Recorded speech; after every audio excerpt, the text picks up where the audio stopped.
Well, hello again, and welcome to today's episode of Everyday Theology, where we connect theological truths to everyday believers like you and me. And I'm so thankful to be joined by Ben Campbell today. Ben, how are you today? I'm good, Dustin. How's it going? All is well, all is well. Well, we get to circle back today, Ben, to another exciting topic. That is, again, the topic of eldership. Every time we have written or spoken about eldership previously, there seems to be a lot of interest, and people, for some reason, want to know what we got to think about eldership. People need to get out more is what needs to happen. Well, today we're going to talk about what is the importance of a plurality of elders, or having more than one elder in a local church, and then how does that work itself out in a Free Will Baptist context, since we both serve in Free Will Baptist churches. So we'll go ahead and get started.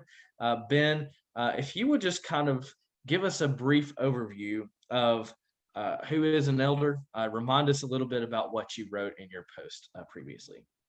Yeah, so the brief overview was that I didn't look to answer questions about elders specifically, but I wrote the elders post just to clarify what they are historically and through the lens of Free Will Baptist polity.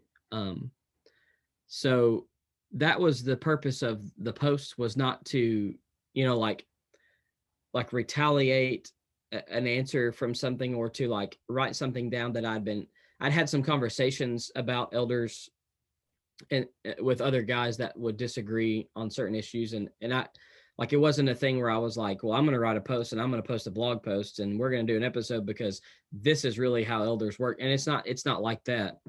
I just wanted to articulate the historic Free Will Baptist point of view of elders. And historically, Free Will Baptists basically say that elders are pastors, that basically the Greek words for episkopos and presbyteros and poimen are all synonymously used in the New Testament. They're all synonymously used to show the functions of the office of elders. So there are multiple functions of the same office. You oversee, you watch, and you care for, and you also have that bishop type of authority in one way or another. You watch out for them, if you will. And so, honestly, that was basically the post in a nutshell. Was that these words are synonymously used in the New Testament.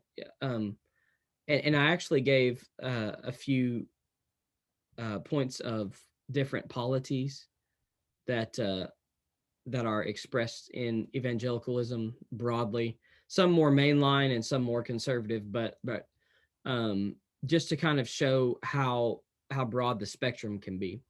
But ultimately, we see elders as the pastors of a local church. Ultimately, Okay. So, what does it mean when we say the word plurality of elders, Ben? What exactly is a plurality of elders? that's a good question. I'd never heard of any type of plurality talk until I met the Nine Marks guys through their books and through their podcasts and through their sermons.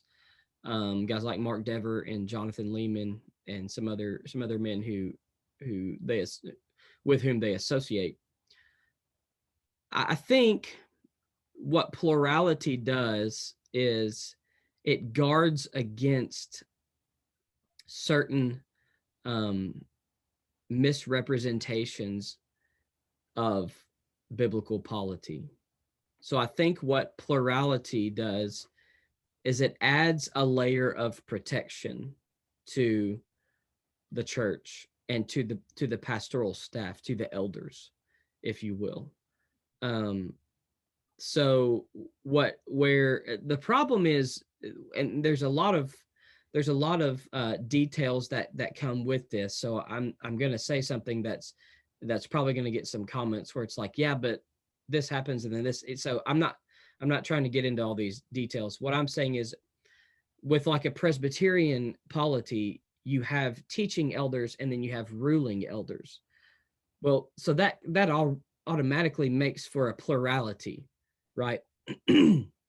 As far as like a Baptist polity with a congregational type of polity, in my situation right now, um, I don't see like I'm the only pastor here, you know, and I don't we don't have a lot of people to pull from to just be like, hey, we need a plurality of elders. So how does that apply? Are we trying to be Presbyterian? I don't think so. I don't think we're trying to be Presbyterian, but are we trying to guard against certain um, misunderstandings of polity and eldership? Yes. Does that answer the question at all? Absolutely. Well, I just wanted to kind of clarify for our listeners, Ben, what plurality means. What we just mean is, in common people terms, more than one pastor providing oversight spiritually and practically for the local church.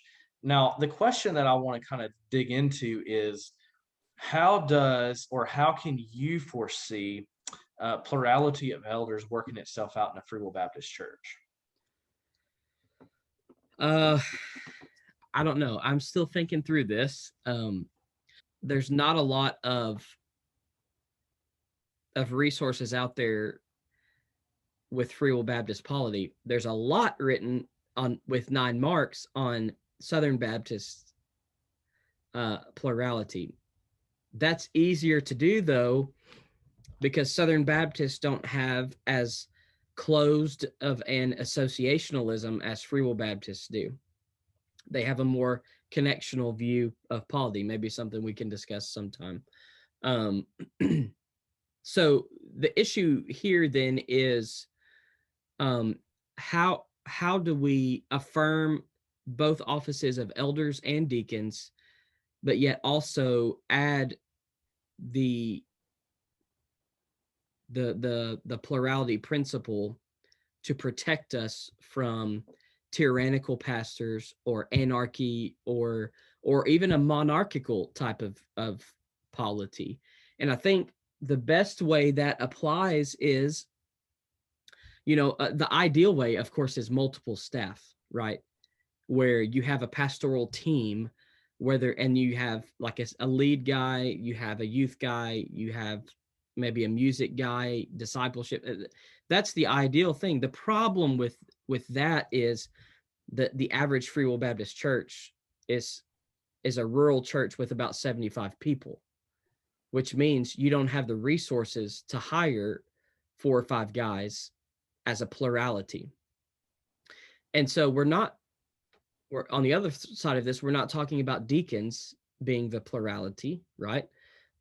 This is for leading the church. So how does that work? Well, I really don't know. I think there's a lot of possibilities here. I think you could implement your deacons in this role. I think there's a possibility for that. I think there's a possibility to have some lay elders, which is what 9 marks and those guys would push, is that you have staff elders, but you also have lay elders as well, for the purpose of accountability and not only that, but sharing the load of ministry, sharing the preaching load, allowing your congregation to hear from more people than just one guy. And so the the way that works is going to probably show itself a bit different, but I think ultimately that it can come in the form of a pastor, like a solo pastor working with the deacons, because like in my case, there's not resources to hire a bunch of guys. It can Here's be. a Go ahead. Here's a question I think that our listeners might have as well. Can one be, in a sense, that one can be a lay deacon? Obviously, you're not getting paid from the church.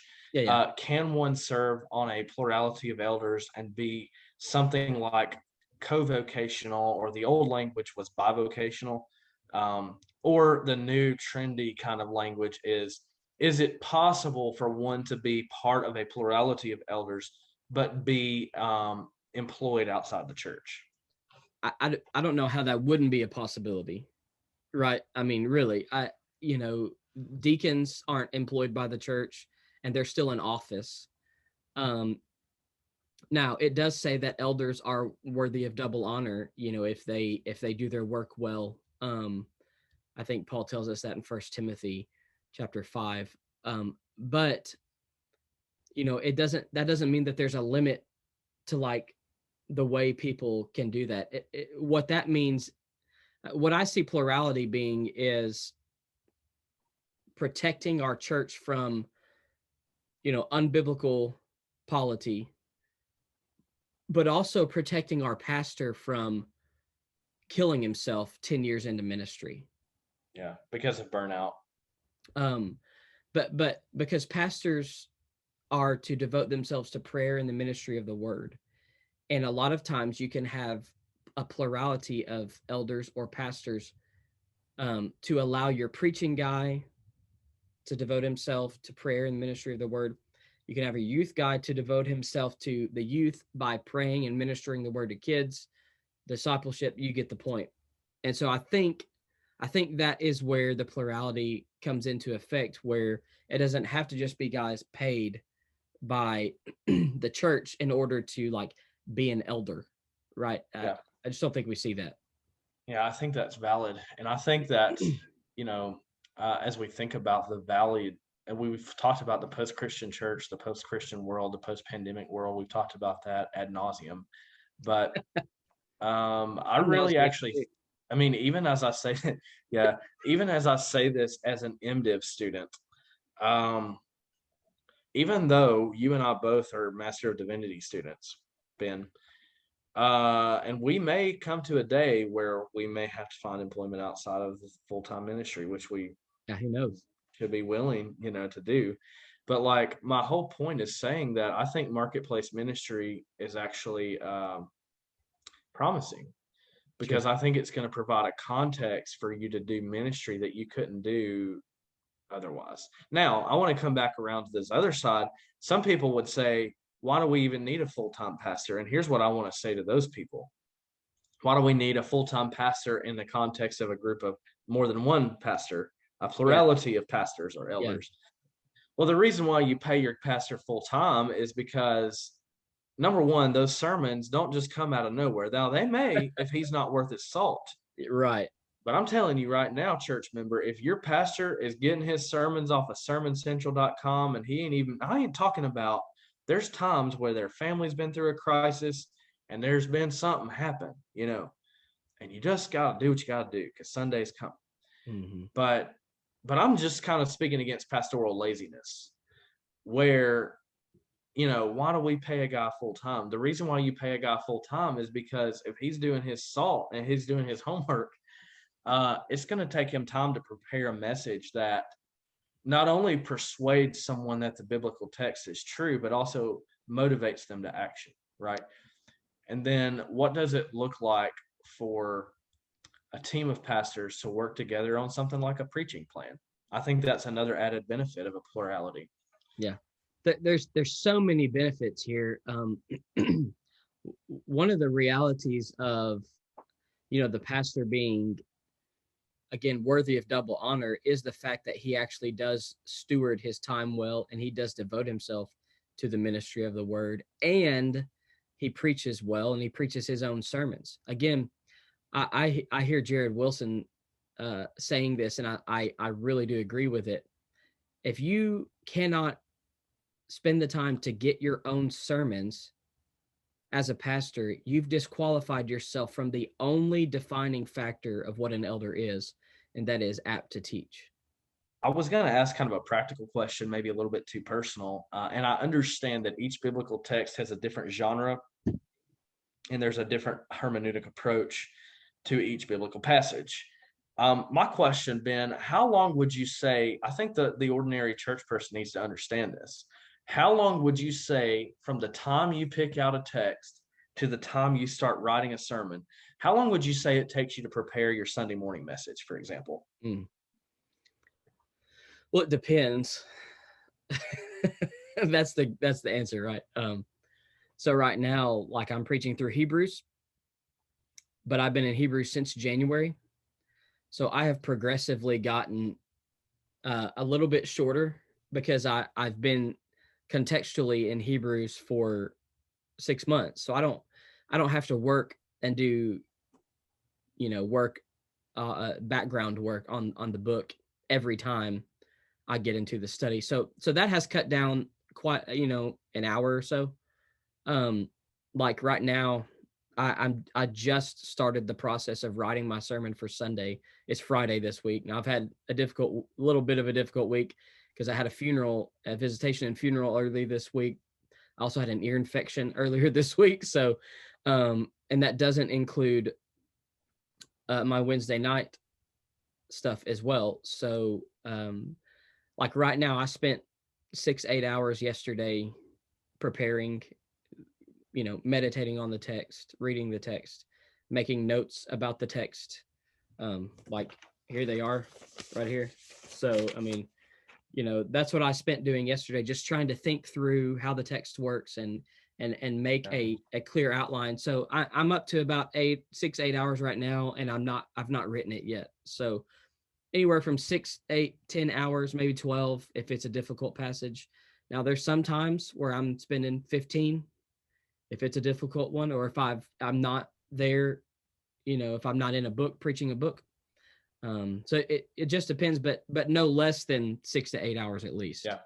Well, thank you for your vulnerability and transparency with that. It's super hard. It's actually one of the hardest questions that full-time pastors get is, what do you do with all your time? And what people need to understand is, number one, you're always available 24 hours a day, 7 days a week. And so we tend to think of full-time work as like, 40 hours at your Chick-fil-A job or whatever. Ministry is a lot different because on the one hand, you don't want, as pastors, we want to be accountable, which is, by the way, a benefit of a plurality, because if you're all communicating about how you work and how you plan and how you preach, then it's going to be better, and there's going to be built-in accountability, and it's going to prevent laziness. But on the other side of it, we need to have our church people to understand that this is a realistic expectation. If you get a call, Ben, at 2 o'clock in the morning, it is unrealistic to expect you to be at your desk at 8 o'clock. And what we're going to have is not pastors being lazy, but we're going to have church people that are just not this gung-ho about a 9 to 5. Because what if you've got a couple in your church going through a crisis at 1 o'clock in the morning? Well, you ought to go over there and be with them or pray with them or whatever they need if you can. But then at the same time, how's that affect your physical body? You're going to be tired. You're going to be fatigued. How are you going to be able to write a sermon when you can't even, my whole point that I'm trying to say is a plurality of elders makes sermon planning and preparation more intentional, more conducive, and more flexible, but also more accountable. And I appreciate you being transparent with us about just your own preparation time, because some people think about, okay, Sunday morning, Sunday night, Wednesday night, whatever. That takes a lot of time just getting those lessons, never mind the phone calls and the ministry visits. And there's brothers that you and I both look to that have been doing ministry way longer than us. If you do not control your schedule, there's going to be a million interruptions. And that's part of ministry, right? We look at Jesus. He was never distracted by those. He valued those people. But there comes a point in time where you got to do your job. Well, and the issue with like sermon preparation is that if you don't block off time for it, your sermon's not going to be worth its salt. And you've got to block off time to do the work of the text, and otherwise, again, you're not going to cut the mustard. I think one of the things that I would love to do, either in my current ministry, my future ministry, or even when I'm leading in the future, is I think it would be super cool to talk through, like, hey man, we're going to preach through Colossians, and we're each going to have sermons, but like we're going to help each other come up with illustrations and stuff, man. I think that could really bless the church. Yeah, absolutely. We just got to get past ourselves. And I think that's part of the whole reason some people are going to push back against us and say, well, we just can't do plurality of pastors because, like you said, it's hard to find them.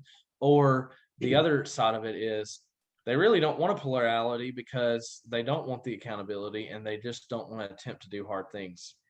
And again, the purpose of plurality is to keep pastors accountable to the church, right? What has happened a lot of times, especially in smaller churches like where I am, where I serve, and it is like they have this solo pastor mentality where um, the pastor sort of rules the roost. And I want to lovingly tell churches like that, that's not how church is supposed to be ran. Right. You don't allow your pastor to just, you know, pull you around by his staff. And I don't mean his staff like people, but his shepherd staff. Like, he doesn't grab you by the neck with his cane and just drag you around where he wants you to go, right? You, and again, this is the beauty of congregationalism, but the plurality, and I think there's a way, I don't know, but I don't know the details, but I think there's a way to do plurality even with a deacon board. Yeah. And where you have some accountability there, where the deacons might assist in some of the more benevolent ministries like visitation and care, where and so that the pastor can prepare and he can be on his knees, on his face before the Lord in his office, and can prepare his sermons. So again, that's getting into a lot of things that we don't have time for today, but maybe we can make up another follow-up post about this plurality. Any final words, Dustin? I know I'm kind of rambling, but I think that we've kind of opened a can of worms today, which is a ton of fun.